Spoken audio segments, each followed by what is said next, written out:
Vamos falar de respiração aeróbia, aquela que precisa de oxigênio para acontecer. São 3 fases que são utilizadas para que o carboidrato seja quebrado na respiração aeróbia.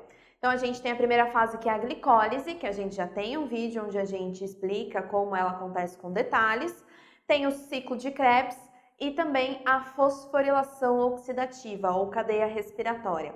A gente vai dar uma ênfase agora no ciclo de Krebs. A glicólise, como você lembra, se você não lembra, volta no vídeo anterior. A glicólise é a quebra da molécula de glicose em 2 pedaços, através de algumas reações químicas, formando esses 2 pedacinhos aqui chamados piruvatos. Há um pouco de geração de energia, como saldo final a gente tem 2 ATPs ganhos aqui na glicólise e 2 moléculas de NADH. Para continuar na respiração aeróbia, as próximas reações químicas não acontecem mais no citosol, como acontecia então na glicólise.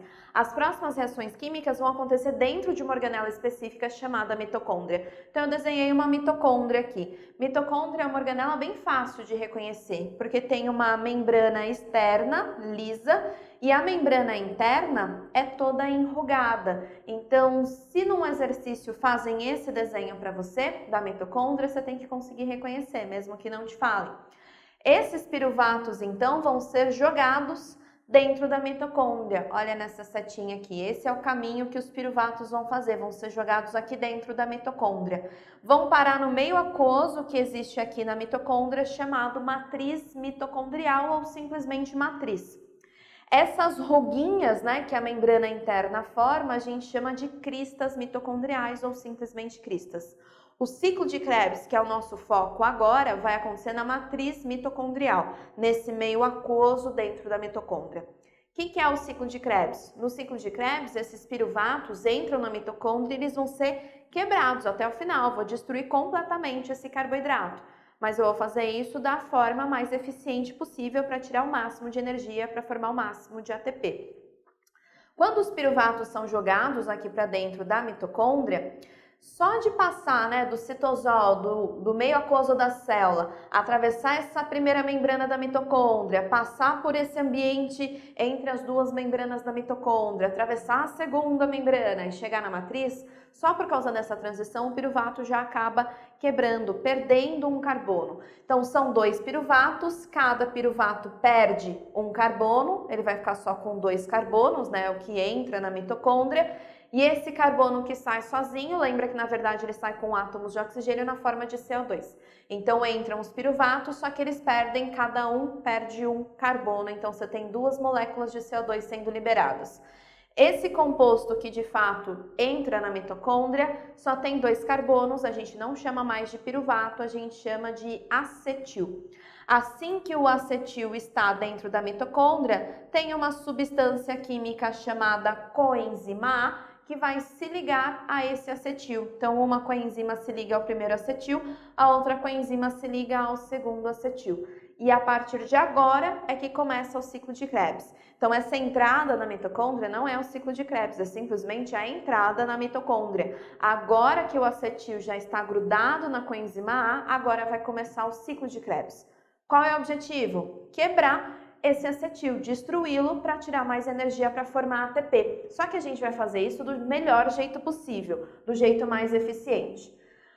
A coenzima grudada no acetil, a gente chama então de acetil-CoA. Então a gente abrevia o nome da coenzima, em vez de falar coenzima A, a gente fala só CoA. Então acetil-CoA, tenho aqui um acetil-CoA. Essa coenzima ela é necessária porque ela faz com que o acetil consiga se ligar a outra substância química que também existe aqui na matriz mitocondrial, um carboidrato de 4 carbonos chamado oxalacetato ou ácido oxalacético. O ácido está ali esperando o acetil e por causa da coenzima A, os 2 conseguem se unir. Então o acetil acaba sendo inserido nesse oxalacetato. Se o acetil tem 2 carbonos, se o oxalacetato tem 4, quando eu junto os 2, eu formo um composto que tem 6 carbonos. Esse composto chama-se ácido cítrico. Muitas vezes a gente encontra, em vez de ciclo de Krebs, Krebs é o cara que descobriu esse ciclo de reações químicas, então ele foi homenageado com o nome. Às vezes, em vez de ciclo de Krebs, aparece o nome ciclo do ácido cítrico, pensando justamente na formação dessa molécula. Então, imagina que eu tenho aqui, ó, aqui seria o oxalacetato e eu adicionei o acetil aqui.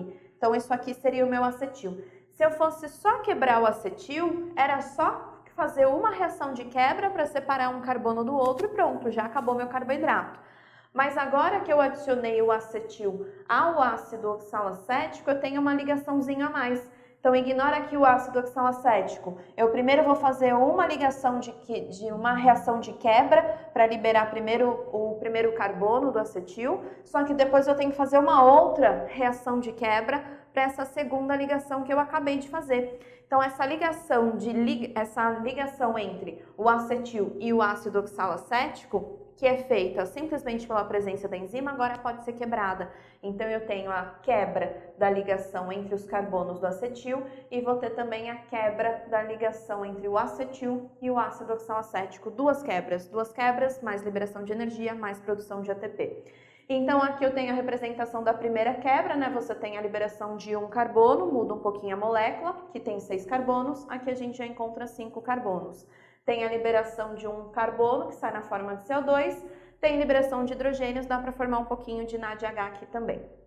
Mais essa quebra libera energia para a formação de ATP, libera mais um CO2 e dá para formar mais um NADH. Aí a gente volta a ter um composto de 4 carbonos, chamado ácido succínico. Não é exatamente igual ao ácido oxalacético, então tem mais umas reações químicas, onde tem liberação de hidrogênio suficiente para formar mais um NADH e mais um FADH2. FADH é a mesma coisa que o NAD, só que o FAD segura hidrogênios com uma quantidade de energia um pouquinho menor, mas ele também só serve para isso, segurar hidrogênios, e quando eu precisar, ele libera esses hidrogênios.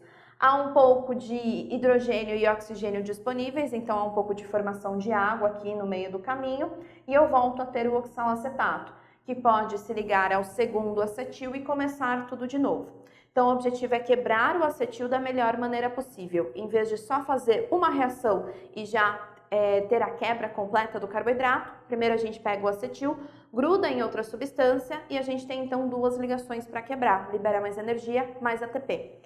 Esse ciclo aqui é a representação de um acetil sendo destruído, mas na verdade a gente sabe que são 2 acetil dentro da mitocôndria que foram jogados lá dentro. Então, como saldo final, em vez da gente ter só 2 CO2 sendo liberados, na verdade são 4, é o dobro, porque são 2 acetil. Em vez de apenas 3 NADHs, no total são 6 NADHs formados. E em vez de ter apenas um FADH2, na verdade são 2 FADH2. E de energia, em vez de formar apenas um ATP, é um ATP para cada acetil quebrado. São 2 acetil, então são 2 ATP. Então, como saldo do ciclo de Krebs, a gente tem esses valores obtidos. Todo o carboidrato foi quebrado, um pouquinho de ATP foi gerado, 2 ATPs no total, com a destruição completa do carboidrato. Ainda tem bastante NADH formado e algumas moléculas de FADH2. A próxima fase, que é a fosforilação oxidativa, não tem mais o objetivo de quebra de carboidrato, porque o carboidrato já foi completamente destruído. O que vai acontecer na fosforilação oxidativa é utilizar toda a energia dos NADHs e dos FADHs que foram produzidos ao longo de todo esse processo, retirar a energia deles para a produção de ATP. E essa próxima fase vai acontecer aqui nas cristas mitocondriais, nessa membrana interna. Essa membrana interna tem algumas proteínas que possibilitam, então, utilizar essa energia dos NADHs e dos FADHs para a geração de ATP. A gente vê isso nas próximas aulas. Mas cuidado para não confundir essa entrada da mitocôndria, né, onde você já tem uma parcial quebra do carboidrato, com, de fato, o ciclo de Krebs, que é só a destruição do acetil, e para destruir o acetil a gente gruda em outra molécula para ficar um pouquinho mais otimizado esse processo.